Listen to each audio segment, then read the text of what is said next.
você analisar algumas charges que a gente vai ver no decorrer desse material, tá? Então, 8h16, não entra mais ninguém. Então, vamos lá, vamos começar. Deixa eu ver aqui.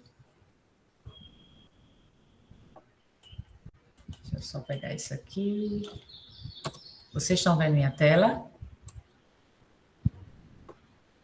Sim. Ok. Então, a gente vai lá. Ó, Explorando a América Latina é o nosso conteúdo de hoje.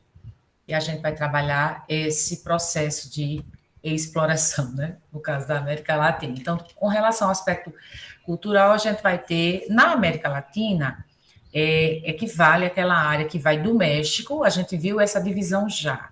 Do México, aí passa na área da América Central e vai também até a América do Sul. Nesse caso, a gente chama de essa divisão cultural, leva em consideração o processo de colonização. Então, a América Anglo-Saxônica é Estados Unidos e Canadá, vai ser o assunto da próxima semana.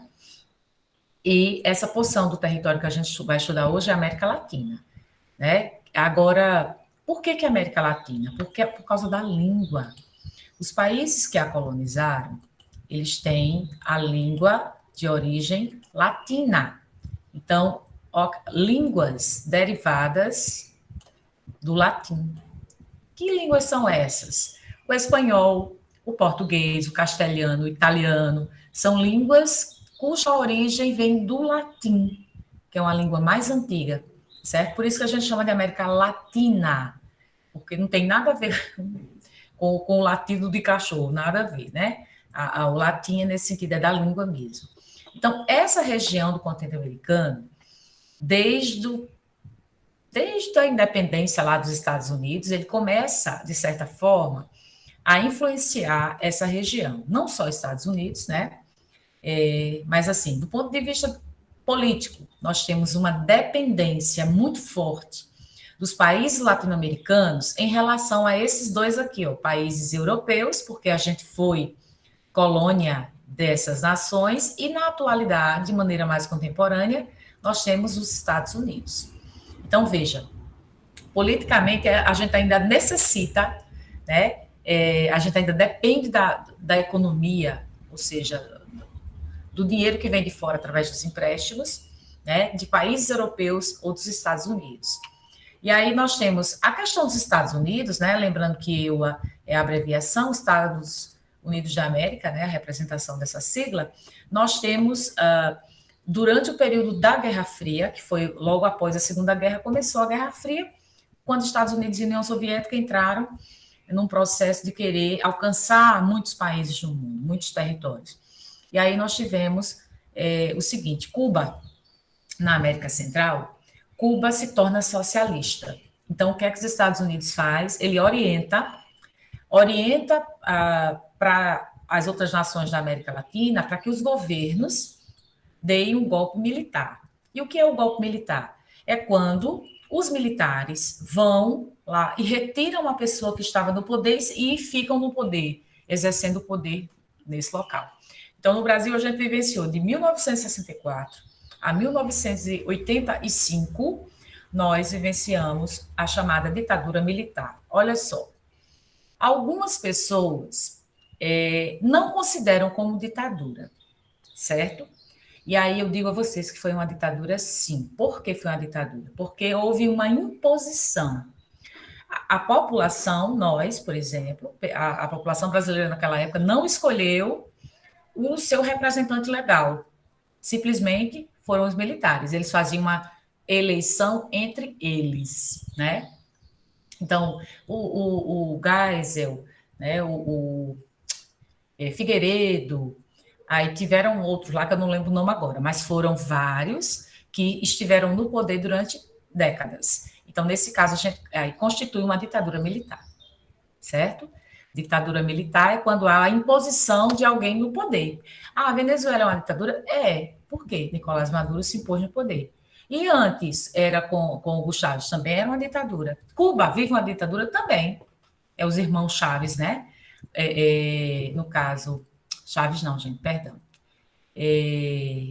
Castro, os irmãos Castro, né? Fidel Castro morreu e o irmão dele foi no poder.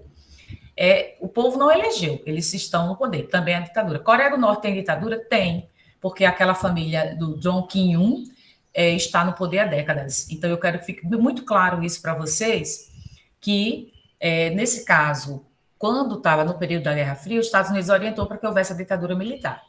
E aí a ditadura ocorreu de 1964 a 1985 no nosso país, tá? Então, nós tivemos aí, ó, no caso aqui, quando vai chegando a segunda metade da década de 1980, aí a gente vai retomando a democratização. No caso aqui, é a redemocratização, ou seja, vai haver movimentos, né, que eu vou passar depois para vocês posteriormente, para a gente fazer um trabalho, no caso, a próxima nota, que vai ser um seminário. Tá? O seminário a gente vai abrir a aula normal e vocês vão explicar o que vocês entenderam sobre o tema que eu vou passar. Tá? E a gente vai ver essa questão de movimentos sociais, que é bem bacana, esse conteúdo. Eu vou até passar o material e vocês pesquisam a mais e colocam aqui para a gente. Então, nós tivemos aqui essa redemocratização, a retomada da democracia no nosso país, que é quando o povo passa a votar mais uma vez. Antes, lembrando que não era permitido, porque os militares faziam a eleição entre eles, tá? E aí veio, em 1980, a redemocratização do Brasil, né? E veio o fim das ditaduras. Por que o fim das ditaduras? Exatamente porque agora os militares não estão mais no poder, nesse sentido do poder político, eles têm o poder militar, né? E aí nós temos a retomada, a partir de 1985 em diante, das eleições livres. Como é as eleições livres? É quando vocês, quando tiverem a idade, a partir de 16 anos já pode tirar o título de eleitor. E aí você vai votar naquela pessoa que você quer que ganhe, lógico, né? No seu candidato. E aí, antes, não podia. Os militares não permitiam, tá? Agora, quem foi que orientou essa ditadura militar foi os Estados Unidos. Exatamente por quê? Porque ele não queria que o restante da América Latina se transformasse em países socialistas. E aí nós tivemos, nesse caso, de acordo, né, com esse conteúdo, nós tivemos, contudo, ainda existem problemas ligados à instabilidade política, ainda existem países que vivem a instabilidade política. Um exemplo desses países é a Venezuela, vive instabilidade política porque o Nicolás Maduro se impôs no poder. É Cuba, né? Cuba também. No caso, corrupção, a gente pode dar o nosso exemplo, né, aqui no nosso país. Falta de credibilidade de governos e instituições. Tem governos que realmente não está com nada, de certa maneira. Em algum momento, o governo da Argentina, né, o governo de outros países da América Central, certo?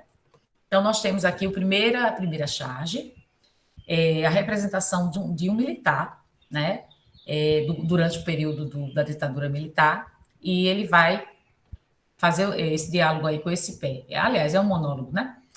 Nós temos aqui, ele diz: eu destruí a tua biblioteca, bati na tua mulher, te torturei, e acabei com o teu emprego, mas vamos virar esta página da história, sem ressentimentos, né? Vamos virar essa página sem ressentimento. Como assim sem ressentimento? Então, muitas vidas foram ceifadas, foram perdidas na época da ditadura, só porque as pessoas eram contrárias no caso, ao governo, né?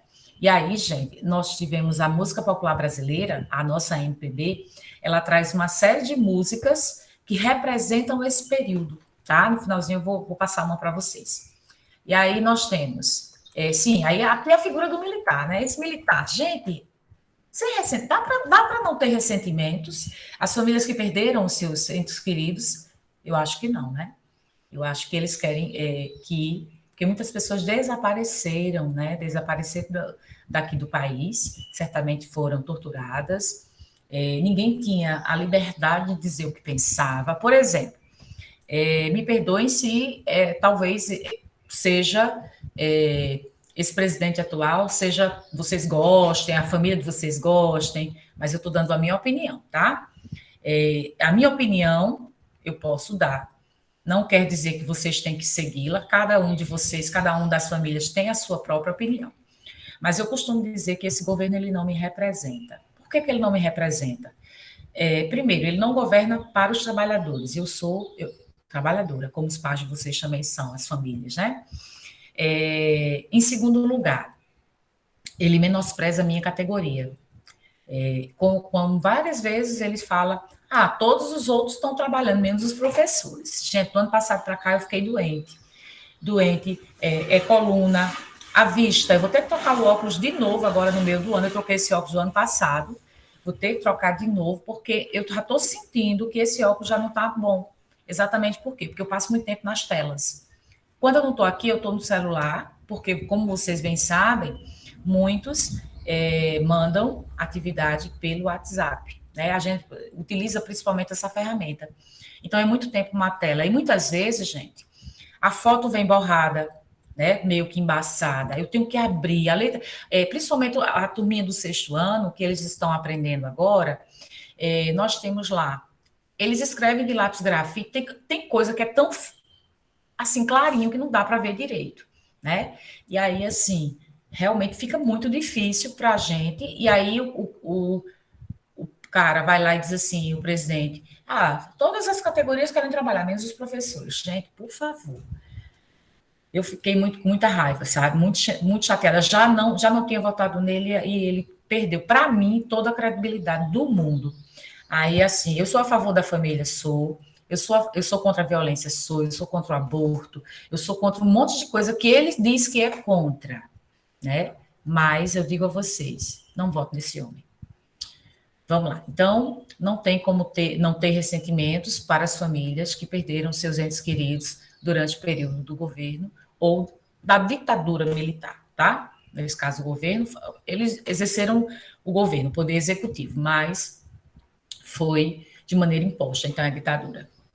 Então, nós temos aqui alguns aspectos socioeconômicos, né, dos países latino-americanos, nós temos alguns problemas que são comuns a esses países latino-americanos. Então, nós temos aqui, por exemplo, má distribuição de renda. O que é que isso quer dizer? Quer dizer que a renda está concentrada nas mãos de poucas pessoas, enquanto a grande maioria ganha um salário mínimo ou talvez até menos, ou até não tenha salário, né? Como a gente sabe que tem um grande número de brasileiros que estão desempregados. Nós temos a dependência de capitais. Esses capitais literalmente investimento que vem de fora de outros bancos ou mesmo de outras empresas, tá? Nós também dependemos da tecnologia que vem dos países desenvolvidos, principalmente Estados Unidos. Nós temos dívida externa. Como é a dívida externa? É quando o país recorre ao Banco Mundial ou ao FMI, né, que é o Fundo Monetário Internacional, para pegar dinheiro para investir na nossa economia. Só que a gente sabe que, como os governos são corruptos, talvez ele invista uma parte e outra parte ele invista no seu próprio bolso. Estou falando dos governantes, tá? Tem inflação, subida geral de preços, né? Gente, a carne de charque está custando. Na feira aqui, na feira do Mercado Central, eu fui com manhã sábado, R$ 43 um quilo de carne de charque. O aumento do salário mínimo do ano passado para cá foi de R$ 47, quer dizer, dá para comprar 1 quilo e algumas gramas da carne de charque, né? O aumento que teve o salário mínimo. Nós temos desigualdades sociais extremamente acentuadas, ou seja, vivemos situações de divisão de classes sociais. Existe a classe riquíssima, né? A classe média, a classe baixa, e existe ainda aquelas pessoas que vivem na situação de pobreza, tá? Que muitas vezes não tem nem um pão para comer por dia. É difícil demais. E aí, o que é que os estudos revelam, né? Olha só, os estudos revelam que 21% da população, nós temos aqui, isso dá mais ou menos 20 milhões de habitantes, moram em áreas de periferia. Aqui está colocado favela, tá? Mas quer dizer a mesma coisa, periferia. Hoje a expressão menos pejorativa é periferia, comunidades. Aí eu tenho aqui 31% da população, sim, só lembrando, né, que essas comunidades moram pessoas de bem, a grande maioria são pessoas de bem. Existem pessoas que exercem, realizam poder paralelo, tipo milícias, tipo narcotráfico, existe, mas isso também existe nas altas rodadas dos ricões, né? Também existe, tá? Então, nós temos aqui 31% da população é considerada pobre. 31% da população equivale, gente, é, aproximadamente, eu estou falando da América Latina, tá? Da América Latina geral. 186 milhões de pessoas na América Latina vivem em péssimas condições, né? É considerada pobre. 10%, 10% dessa população vive na pobreza extrema. E essa pobreza extrema é o quê? É aquela que eu falei que às vezes não tem nenhum pão para comer por dia, certo? E aí, fora essas questões, a gente ainda tem problemas de habitação precária. Essas pessoas geralmente vão morar em comunidades porque não tem condições de comprar uma casa numa área mais nobre, digamos assim. Falta, muitas vezes, alimentação, né? Habitação, alimentação, atendimento à saúde. Graças ao SUS, né? Essas pessoas ainda são atendidas. E outros serviços básicos, por exemplo, saneamento. Saneamento que o esgoto coletado, tratado, né? O fornecimento de água encanada. Tem áreas de comunidade que não tem nem área, nem água encanada, infelizmente, né? E aí vejam a situação aqui, ó. Quantas famílias sem teto. Esse é o mapa da América Latina, tá? Aí eu tenho aí uma grande quantidade de famílias sem teto, então eu vou citar alguns. No Brasil, eu tenho 33% das famílias, 33% vivem em áreas de moradia inadequada ou simplesmente moram na rua, né? No México é bem parecido o percentual, 34%. Gente, olha só a Guatemala. A Guatemala é um país aqui, ó, vizinho ao México. O México está aqui, a Guatemala está aqui. 64% da população da Guatemala vive na rua ou em moradia inadequada, né? Bolívia ainda é pior. Bolívia, esse país aqui, vizinho ao Brasil, 75%. E assim sucessivamente. Então, é muita coisa, né? Tem outros países aí, só para a gente ter uma noção. Aí veja, moradias, nesse caso, são desafios para os governos, né? Porque é assim, o governo muitas vezes investe em moradia. Aí tira as famílias dos locais de risco de enchente, de desmoronamento. Aí o que é que acontece? Aquelas famílias que foram retiradas, geralmente eles constroem prédios bem distantes do centro. Aí essa família geralmente mora nesse lugar porque fica próximo do trabalho. Aí terminam ou voltando para lá, ou simplesmente outras famílias passam a ocupar o mesmo espaço. Então, o problema de moradia não vai acabar nunca no nosso país, né? Porque moradia é precária nesse sentido. E aí nós temos essa outra charge, olha só que interessante. Nós temos o encontro de uma senhora com um garotinho, né? E o garotinho tá fazendo xixi na rua, literalmente xixi. E aí ela diz: que coisa feia, menino. Não tem educação, não? Aí o menininho responde: nem educação, nem saúde, nem segurança. Aí eu pergunto a vocês: o que é que vocês entendem disso aqui? Eu vou voltar aí, tá? Descartar aqui. O que é que esse menininho quis dizer? Quando fala, você não tem educação, não, nem educação, nem saúde, nem segurança. Ele quis dizer o quê? Qual a mensagem que vocês absorvem disso aí?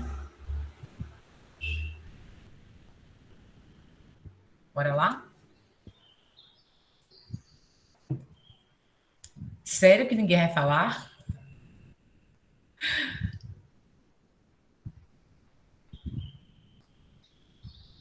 Bora, gente, me ajude aí.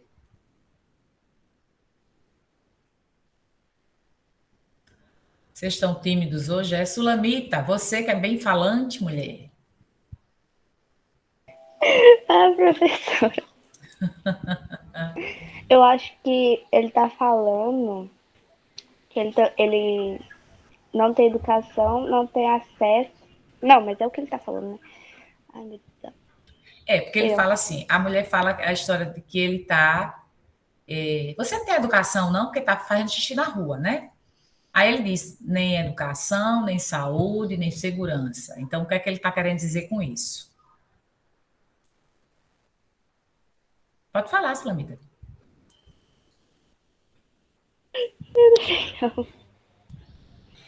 Tipo, o que ele tá afirmando, né? Que ele não tem acesso. a saúde e a saúde, como é que Educação, a saúde e educação, segurança. segurança, ele não tem acesso, talvez por ser pobre, não sei. Uhum. Pois é exatamente isso que ele quis dizer, né? Eu vou voltar lá na charge só para a gente debater um pouquinho sobre ela. Olha só. Então, tá lá o menininho fazendo a sua necessidade no meio da rua. Veja que é uma criança pequena, né? Assim, eu acredito que de uns 7, 8 anos por aí. Só que o que ele fala é algo já, é uma crítica, né? Porque a charge, ela critica. Então, nós temos aqui essa mulher, ela se refere com o ato dele de fazer o xixi na rua, né? O ato dele estar fazendo xixi na rua, isso é falta de educação. Só que ele fala no sentido da educação de qualidade, educação mesmo, de você ir para a escola, que no momento a gente não está podendo, né? Mas eu digo assim, de ter aula, de adquirir o conhecimento, do debate, né, do momento de interação com os alunos, com os colegas, com os professores, né? Realmente estar no espaço da escola e que seja uma escola que oferte uma educação de qualidade, que os profissionais sejam capacitados, que deem as suas aulas, né? Que tornem os nossos alunos cidadãos pensantes, é nesse sentido, tá? Quando ele fala de educação. Ele não está falando da educação do ato de simplesmente não fazer o xixizinho na rua. Não é nesse sentido, mas ele está falando da educação de qualidade, que é dever do Estado, do governo, ofertar essa educação de qualidade para a população. A mesma coisa no sentido da saúde, né? E nós ainda temos o SUS. Gente, os países desenvolvidos, eles têm um sistema de saúde muito eficiente. Uma colega estava comentando que a filha dela mora em Portugal e essa filha sentiu uma dor e foi levada para o hospital. Chegando lá, fez um monte de exames e nada, não encontrou.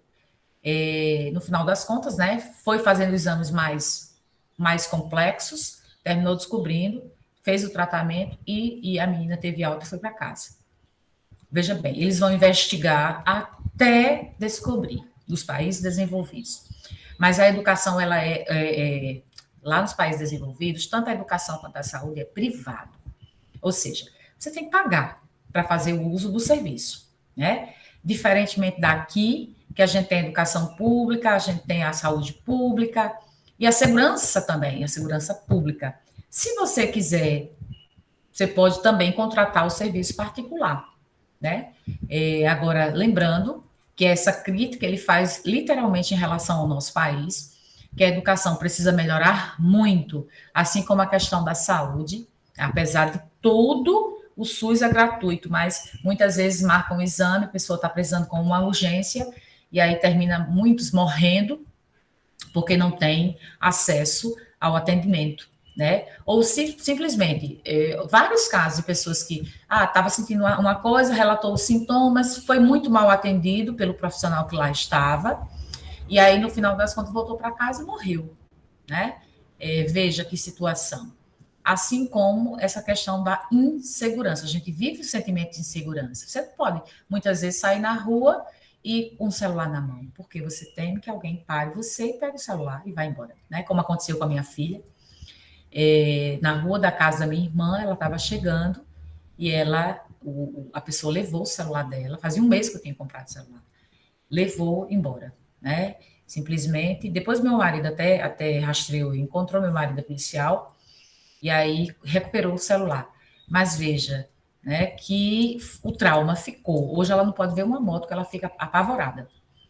Entenderam? Então, realmente, a gente vive a situação de insegurança, né? Agora, isso é culpa da gente? Certamente não. É da má administração pública, da gestão, né? Eu estou falando do governo de agora, não. Desde sempre.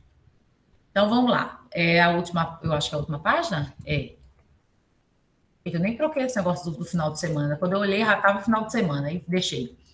Olha só, a gente vai ver, no caso, essa aqui é a divisão, né, da América Latina.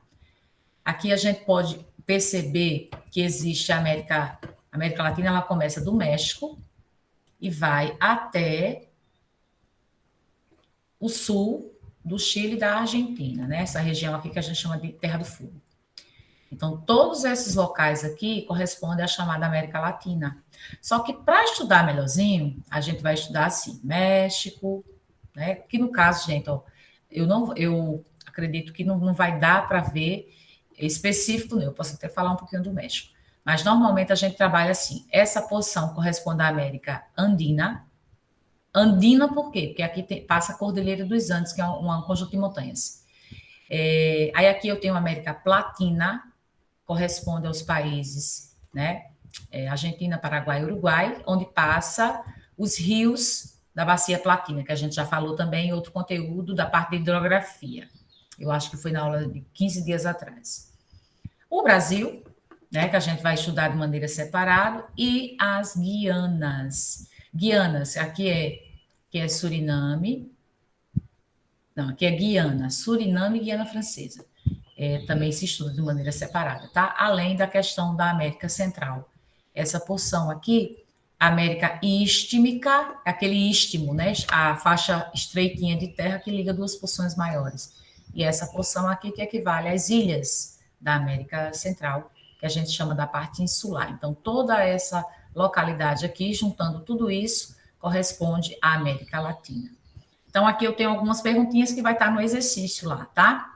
Eu tenho lá. Em quantas regiões a América Latina foi dividida? Então, aqui você vai olhar em 1, 2, 3, 4, 5, 6.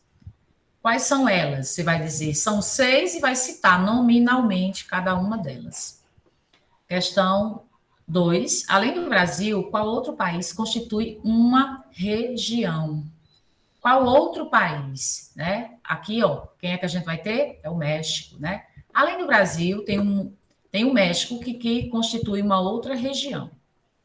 Depois, essa região aqui, no caso, né?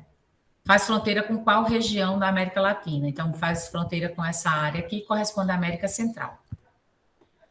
E o 3, quais países latino-americanos não têm saída para os oceanos? Aqui eu vou ter, esse país aqui é a Bolívia, e esse outro país aqui é o Paraguai. Observem que eles não têm saída para o mar. O mar é aqui, ou aqui, né? Eles não têm saída para o mar. Então, são esses dois aqui. Aí a pergunta é, em seguida, em que regiões da América Latina estão localizados? Esses países que não têm saída para o mar estão localizados em que regiões da América Latina? Então, a Bolívia fica na América Andina e o Paraguai, que é esse país aqui, fica na América Platina, tá? Vocês precisam dizer nominalmente cada um desses países, Bolívia e Paraguai. Certo? Pronto. Aqui, me perdoe que depois que eu observei que era bom final de semana, na realidade, boa semana, né? Bom meio de semana, enfim. Vou mostrar a atividade para vocês. Deixa eu ver aqui. Essa atividade vai complementar os 5 pontos da anterior, certo? Ó, é a terceira atividade desse segundo bimestre, vai valer 5 pontos, somando com o podcast. Quem não fez o podcast, manda para mim. Então, aqui eu tenho a primeira questão. Além do aspecto cultural, como predomínio das línguas derivadas do latim, há países com aspectos políticos e sociais comuns na América Latina.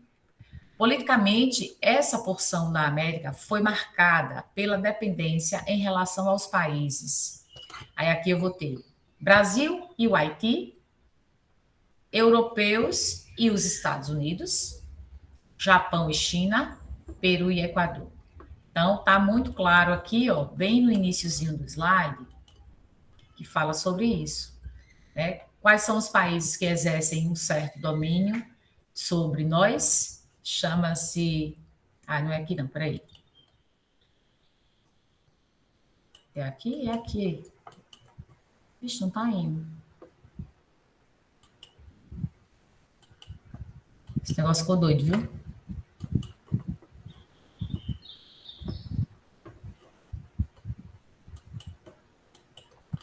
Estou indo para cima, ele está indo para baixo. Pronto, agora foi. Vejam só, olha aqui os países que a gente tem dependência, né? Estão descritos aqui no slide, para vocês marcarem direitinho. A próxima questão diz assim: estudos revelam que o número de pessoas vivendo em situação de pobreza é alto. Marque com um X as informações verdadeiras sobre esse tema. Então, nós temos lá, ó, cerca de 21%, mais ou menos 10 milhões de pessoas, moram em favelas, em comunidades, né? Depois, quase 31% da população, equivale a 186 milhões de pessoas, é considerada pobre. Aí, o próximo, metade da população mundial desfruta de ótimas condições de vida. Aí, o último, cerca de 10% da população vive na pobreza extrema, com acesso deficiente à habitação, alimentação, saúde e outros serviços básicos. Bom, isso aqui também está no slide, eu tirei de lá, né? Tudo que eu tiro daqui, ó. Essa parte aqui, aí o que tiver aqui, beleza. O que não tiver, você não marca X, certo? E a última, que eu já expliquei as do finalzinho, deixa eu dar uma crase aqui, sinal grave. Analise a charge para responder a questão 3. Aí eu tenho aqui, qual é a crítica que a charge traz? Né? Essa charge aqui, que foi aquela que a gente analisou, do menininho com a mãe, por isso que eu perguntei a vocês, né? Vocês vão escrever com as palavras de vocês o que vocês entendem da resposta desse menininho, que é exatamente a crítica. Então, ele não tem educação, ele não tem saúde, não tem moradia. Por quê? Né? Aí, eu vou colocar aqui o explique, porque você precisa colocar, né, com as suas palavras o que você entendeu sobre o assunto. No caso da charge aqui, é a questão 3. A 4, no caso, aqui vai ser a 4, aqui vai ser a 5, aqui a 6. Eu vou só ajeitar para poder mandar para vocês. Aqui falta botar as linhas. Aí, em quantas regiões da América Latina foi dividida? Está lá naquele mapa que está no finalzinho dessa parte aqui. Em quantas regiões e quais são elas? Então, dizer a quantidade e citá-las nominalmente, o nome de cada uma delas. 5. Além do Brasil, qual outro país constitui uma região? Nesse caso, a gente viu que foi o México, né? E ele faz fronteira com qual região? A gente viu que foi a América Central. E a 6ª, que são, no caso lá está como a número 3, quais países latino-americanos não têm saída para os oceanos? A gente viu que é Bolívia e Paraguai. E em que regiões a América Latina estão localizadas? Nesse caso, Bolívia está na América Andina e Paraguai na América Platina. Eu vou só organizar isso aqui. Se der, eu vou fazer mais umas questõezinhas, porque vai valer 5 pontos. Certo, pessoal? Mas é isso aí. Alguma dúvida até aqui? Eu não. Também não. Deixa eu só anotar vocês, os nomes, tá? Para poder liberá-los. Também. Aliás, eu